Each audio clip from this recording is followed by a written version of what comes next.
Hi, it's Neve here in Tully Nurseries and it's autumn time and August has arrived and we have lots of foliage colours. So we just thought we'd make up a mixture of grasses and some shrubs and also some lirios, which are beautiful in flower. And as you can see, there's lovely contrasting colours. So as you're preparing to stock up for autumn, why not keep these in mind?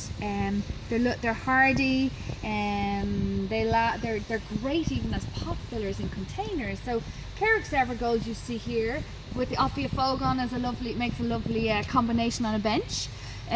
We also have a Coarse Ogon. Pink Passion, always very popular because it's so upright in habit, but if you want something that different, Salsa trails a bit more.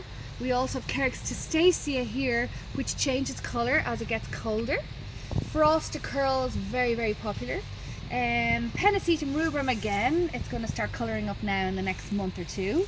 Libertia Goldfinger really sells extremely well in garden centres. You have some lovely Pennisetum in flower. So lots of centerpieces for containers, even the Blackadder if you're I won't mention the word Christmas, but there's so much so many possibilities here for doing containers or just planning for autumn and getting some of this in now so people have long lasting colour in the garden. Have a great weekend.